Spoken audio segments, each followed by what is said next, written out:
Hey everyone, Michael Unger here of the H.R. McMillan Space Center for our bonus interview, Pi Day, Einstein's birthday, here with our special guest to delve into everything that is math, and that is the founder and director of the Math Guru, and that is Vanessa Vakharia. Hey Vanessa, how's it going? Hi. Oh, where's my peace sign? There we go. Hi. Hi, So, everyone. why don't you tell us just off the bat, the Math Guru? What is it? You describe it as a super cool boutique science tutoring studio out of Toronto. Tell us about the Math Guru. Okay, so quick story. I'm going to make it quick. So when Okay. I was in grade 11, I failed math not once, but twice. And the whole reason I failed grade 11 math is because I wanted to like be the next Britney Spears and marry Keanu Reeves. And it was like this whole thing. And I was always made to feel like it made sense that I was failing math because I just wasn't a math person. And I was like, yeah, I guess so. Like, I want to be Britney and like Keanu Reeves is my husband to be. People like me, like, don't really do math. So my parents, who were super supportive, were also like, yeah, that's really cool that you're going to like hitchhike to Hollywood and find Keanu, but you need to graduate high school. So they sent me to this alternative school. And honestly, my life completely changed.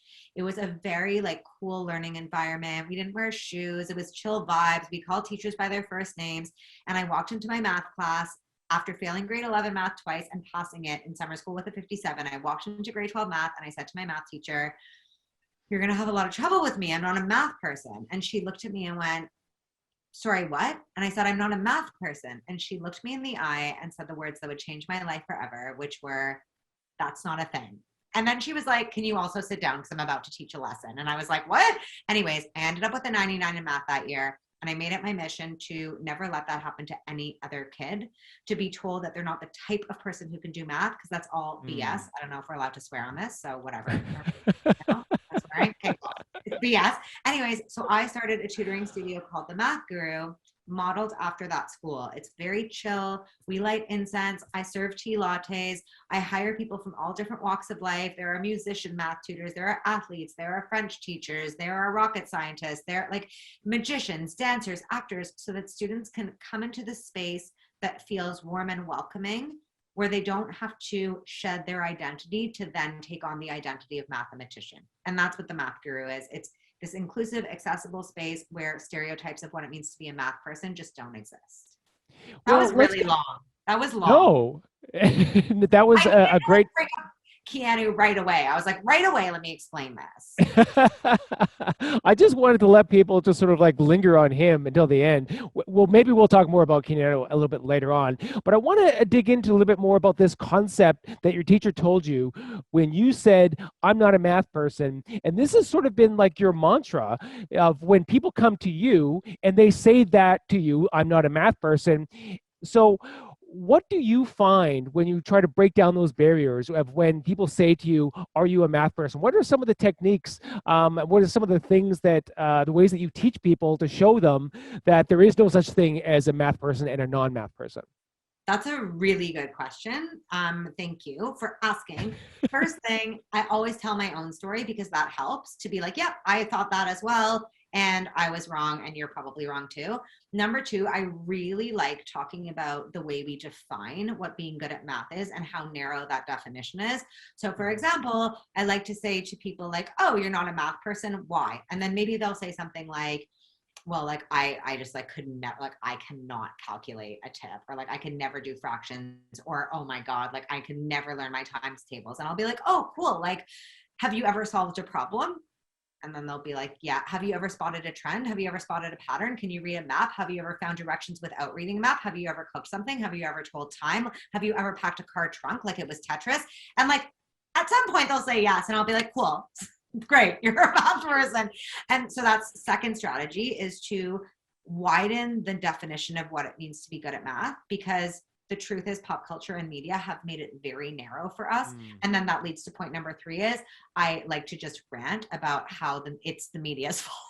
And I'll be like, you don't think you're a math person because there's never been a movie where the cheerleader's good at math, and it's because you're not some crazed guy who's like can't have a relationship because he's good at math. And that's all the media presents to us as opportunities of what it means to be a mathematician. So once I start saying that stuff, like people will normally be like, Yeah, that is true, actually. Like, I've just never seen anyone like me who's also good at math. And I'll be like, yeah, cool, it's not your fault. So those are my top three strategies. When you're hitting it on the head, because what we're talking about is a systematic way of learning that's been ingrained in us, and math has been presented in this way that's it's a burden on us. It's like it's something that we don't want to do. There's not something tangible and fun that we can connect it to. But as you've just explained, our entire world is math. Like, understanding math is like a language of the universe, which is something that we do here at the Space Center, is like try to infuse a little bit of math. But it's like it's got an image issue. It's like math has this It has problem. a PR issue. I always say that. Like, Yeah. math has a serious PR issue. Like, that's what it is. It has a bad reputation. And like, no one is trying to shake up its image. We keep just hammering in on it and double downing on what math is, instead of saying, hey, math needs a makeover, truly. Well, I certainly like where you're going with this. I want to bring in something else that you have done with your life. You were an author of a book called Math Hacks, Mm. which is a new book that totally makes fun. This is your description. Totally makes fun. Totally makes math fun, stress-free, and relatable for young kids and parents. And I find it interesting that you mentioned that the book is for young kids and parents. Is your job at the Math Guru turning kids onto math, but also turning adults onto math in the same breath? Well, yeah, I think that one of the big things, I mean, I like saying, even though it's, whatever, is that math anxiety is contagious. So Mm. you really do have so many adults with math trauma. That is something that has happened, right? Like, many adults, you probably know, you mention math and they shudder. They like viscerally like gag. Yeah. And these adults have children. So I think that what happens is often, kids are getting messaging at home that their parents hate math or were never good at math. They get the idea that math is genetic, or they just get taught subconsciously that math is something to be afraid of. So we want to Mm. always work in tandem with the parents, so that the parents can improve their relationship with math, and in doing so can help their kids improve their relationship with math. Yeah, and you bring up this term, math trauma, which it really does hit it on the head. That is what it is. And you've got a podcast called Math Therapy, which I've been binging and love it. It's my favorite podcast of the moment right now. And you talk to people that have math trauma, and you listen to people's stories. And there's been a lot of fascinating stories that you've uncovered on your podcast. So, how has the podcast helped shape your approach? Like, as you've heard people through their traumas, how have you helped understand the problem of math trauma in the world? Well, that's such a great question, because honestly, we came up with the podcast not even a year and a half ago. And it was because anytime I did media, so I would go on CB24 or Global TV or CBC and talk about math, the host would always begin the segment by being like, all right, so Vanessa, what are we talking about? Ugh, math. Oh my God, I was so bad at math. And at one time I went on national television, and the host suggested he remove his shoes so he could count past 10 on TV. And I was like, what are you doing, man? Like, people are watching this. So, anyways, I was like, oh my God, it's like all these hosts need math therapy.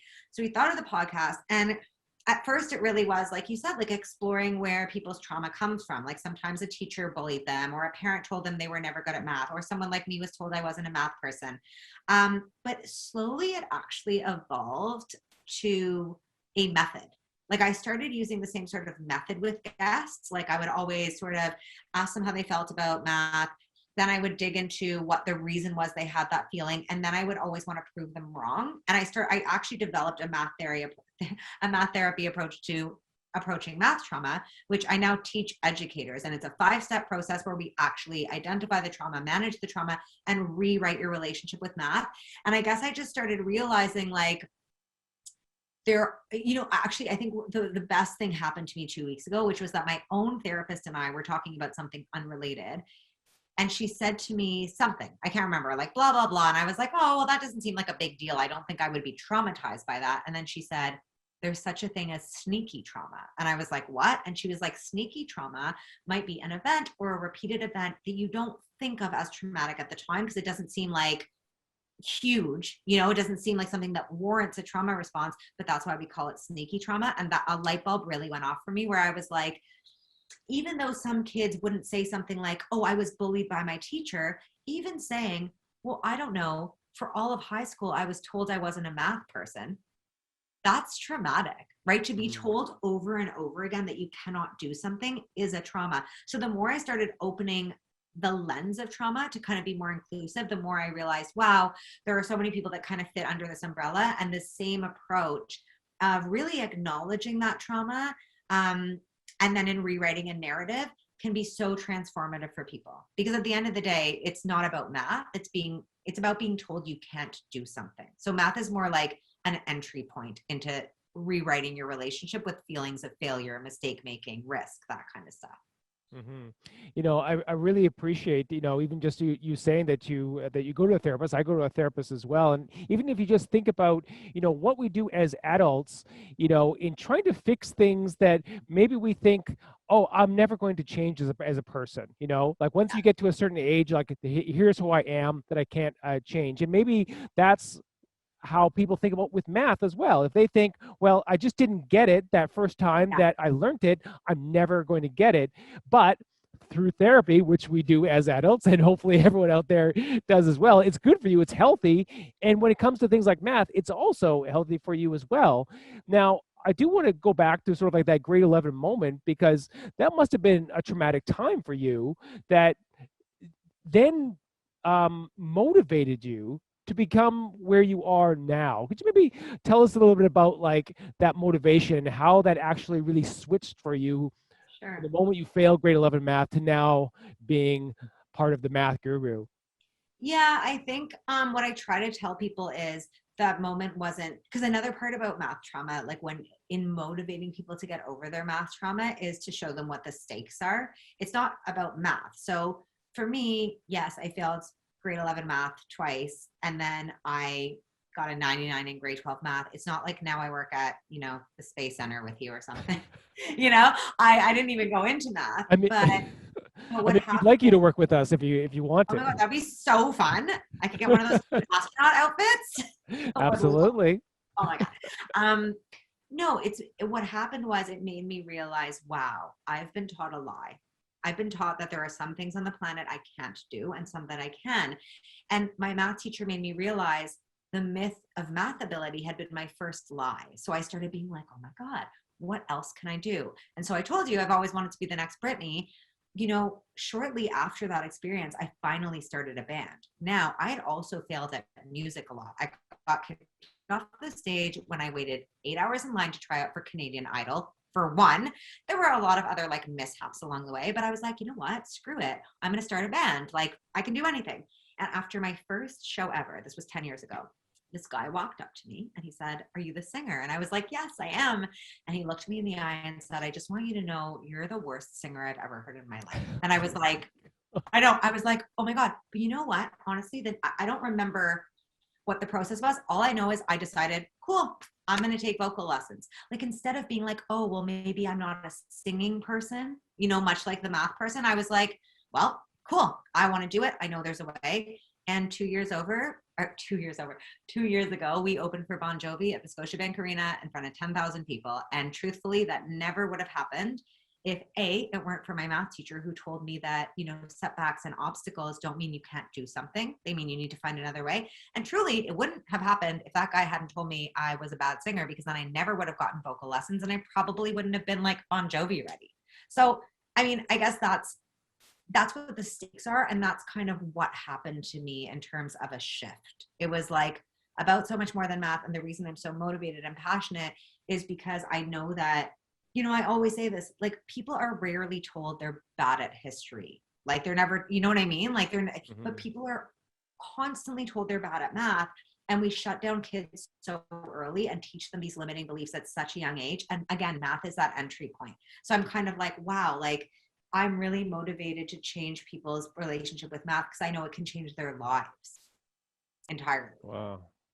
Well, Vanessa, you are an inspiration to me because you are so passionate, and hearing your story must be so inspirational for other people. You say that your hashtag goals are to be Lady Gaga famous. Maybe Keanu Reeves. Like maybe you're going to work on a project. What does the future hold for the Math Guru? What can we look out for in the future from you?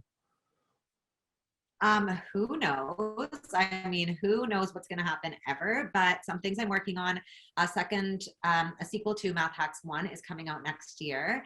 And currently, my big thing is I'm pitching a show based on my podcast to major TV networks and really hoping for that. So if anyone is watching this and is like, yes, I want to make your cool math TV show, hit me up. And I don't know, a lot of exciting stuff. My band has a new album coming out. And I Wow. guess, yeah, the most exciting stuff is the stuff we don't even know about yet. So I'm really excited to find out what that is. And like maybe Keanu's watching this right now. If you are, hey, still Uh, what's single. what's your band called? Where can people go to Oh, look it up? it's called Good Night Sunrise. And if you look up Good Night Sunrise, like Bon Jovi or Good Night Sunrise, Remember Now Bon Jovi, you'll see us opening for Bon Jovi at the Scotiabank Arena and me like literally freaking out and trying not to throw up. So enjoy. Awesome. And where can people go to learn more about Math Guru and maybe get some tutoring? Yes. Okay. So everything is on my website, themathguru.ca. If you want to follow me personally or reach out and chat or tell me about your math trauma or be on the podcast, you can find me at the Math Guru on all socials. I'm an IG girl at heart, but if you must tweet me, then go ahead. Yeah, that's it. At the Math Guru, I'm pretty easy to find. Awesome. Well, Vanessa, thank you so much for joining us on our YouTube page. Thank you, everyone, for being part of the Cosmic Night event. We will be doing another Cosmic Night next month in April. Hope to see you all there. Vanessa, hope to see you maybe in person one day, Yes. perhaps with Keanu Reeves. Who Maybe knows? in space with Keanu Reeves. That's definitely Bill and Ted 4. All right. Bye, everyone.